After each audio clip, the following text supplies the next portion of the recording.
മണ്ഡലത്തിലുള്ള എല്ലാ ബഹുമാന വ്യക്തികൾക്കും നമസ്കാരം. വെളിനേഴിക്കാരനാണ്. വെളിനേഴി സ്കൂളിലാണ് ആദ്യമായിട്ട് കഥകളി പഠനം ആരംഭിച്ച KG ഭാസ്കർ കീഴിൽ. ആ കാലഘട്ടത്തിൽ 8ാം ക്ലാസ്സിലും 9ാം ക്ലാസ്സിൽ പഠിക്കുമ്പോൾ സ്കൂളിൽ നിന്ന് യുവജനോത്സവത്തിന് കൊണ്ടുപോകും. അങ്ങനെ ദൂരവനപത്തിൽ കൃഷ്ണനും അതുപോലെ തന്നെ ക്രിമിരവത്തിൽ കൃഷ്ണൻ അതുപോലെ വേഷങ്ങളൊക്കെ ആ കാലഘട്ടത്തിൽ കെട്ടാനുള്ള ഭാഗ്യം ഉണ്ടായിട്ടുണ്ട്. അതേ കാലഘട്ടത്തിലാണ് പത്തിക്കാലത്തോടി രാമണിമനോണ്ടാശന്റെ പേരിൽ കാന്തല്ലൂർ വെച്ചിട്ടൊരു കളരി തുടങ്ങിയിരുന്നു. ആ കാലത്ത് കളരിയിൽ പഠിപ്പിക്കാനായിട്ട് സോമാശാനും പിന്നെ വെളിനേഴി ഹരിദാസേട്ടനുമാണ് ഉണ്ടായിരുന്നത്.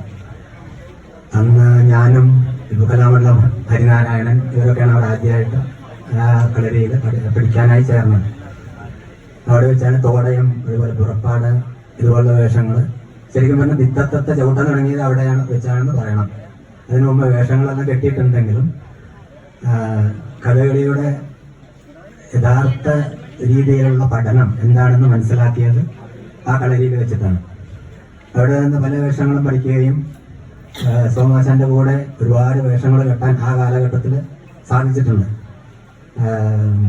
കീചകത്തിലെ വല്ലൻ, അതുപോലെ വീരഭദ്രന്റെ ഭദ്രകാളി, ദുര്യോധനത്തിലെ പാഞ്ചാലി, ഇതുപോലുള്ള ഒരുപാട് വേഷങ്ങൾ പല സ്ഥലങ്ങളിലും അദ്ദേഹത്തിന്റെ കൂടെ പോവുകയും അദ്ദേഹം പ്രോത്സാഹിപ്പിച്ച് എന്നെ ആ വേഷങ്ങൾ ചെയ്യിക്കാറുണ്ടായിരുന്നു.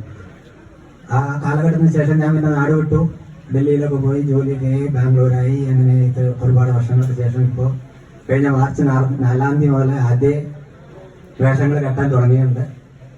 വീണ്ടും പരിശീലനം ആരംഭിക്കുകയും വേഷങ്ങൾ ചെയ്യാൻ തുടങ്ങുകയും ചെയ്യുന്നുണ്ട്. അതെല്ലാം എൻ്റെ ഗുരുക്കന്മാരുടെ അനുഗ്രഹം കൊണ്ടാണെന്ന് ഞാൻ വിചാരിക്കുന്നു. അതുപോലെ തന്നെ എൻ്റെ കുടുംബത്തിൻ്റെയും. കുടുംബം സംബന്ധിച്ചില്ലെങ്കിൽ ഒന്നും നടക്കില്ല. എനിക്ക് കഥകളി പഠിക്കണമെന്ന് ഭയങ്കര ആഗ്രഹമായിരുന്നു. കലാമണ്ഡലത്തിൽ ചേരണം അല്ലെങ്കിൽ സദനത്തിൽ ചേരണം ഒരുപാട് അന്ന് വീട്ടിൽ വാശി പിടിച്ചു. അപ്പോൾ കുറേശ്ശെ പഠിക്കുന്ന കൂട്ടത്തിലായിരുന്നു. അപ്പോൾ വീട്ടിൽ അമ്മ ടീച്ചറാണ്, സമ്മതിക്കില്ല. കഥകളി ഒന്നും പഠിച്ചതിന് മുമ്പോട്ട് ജീവിക്കാൻ പറ്റില്ല, അതുകൊണ്ട് കഥകളി പഠിക്കാൻ പാടില്ല എന്ന് പറഞ്ഞ് കോളേജിൽ പെടണം. അങ്ങനെ അതിൻ്റെ കൂടെ തന്നെ ഞാൻ കഥകളി എൻ്റെ ഇഷ്ടപ്രകാരം ഈ സൗകര്യങ്ങളെല്ലാം വെളിനേഴി എന്ന് പറഞ്ഞ ഗ്രാമത്തിലായതുകൊണ്ട് ആ സൗകര്യങ്ങളെല്ലാം കിട്ടിയത് കൊണ്ടും ഇതുപോലുള്ള സോമാശാനെ പോലെയും ഹരിഹരനെ പോലെയുള്ള ആൾക്കാരെ കിട്ടിയത് കൊണ്ടും എനിക്ക് ഒരുപാട് വേഷങ്ങൾ പഠിക്കാനും ചെയ്യാനും സാധിച്ചിട്ടുണ്ട്. പക്ഷെ ഇപ്പോൾ ഒരു 10-28-30 വർഷമായിട്ട് ഞാൻ നാട്ടിലില്ലാത്ത കാരണം എനിക്ക് വേഷങ്ങൾ ചെയ്യാൻ സാധിച്ചിരുന്നില്ല. പക്ഷെ ഇപ്പോൾ വീണ്ടും ഇവരുടെ അനുഗ്രഹത്താൽ വീണ്ടും ഞാൻ കുറേശ്ശെ വേഷങ്ങൾ കെട്ടാൻ തുടങ്ങിയിട്ടുണ്ട്. സോമാശാന് എല്ലാ അനുഗ്രഹങ്ങളും നേരുന്നു. അദ്ദേഹത്തിന് എല്ലാ ആശംസകളും നേർന്നുകൊണ്ട് ഞാൻ എൻ്റെ വാക്കുകൾ അവസാനിപ്പിക്കുന്നു. നമസ്കാരം.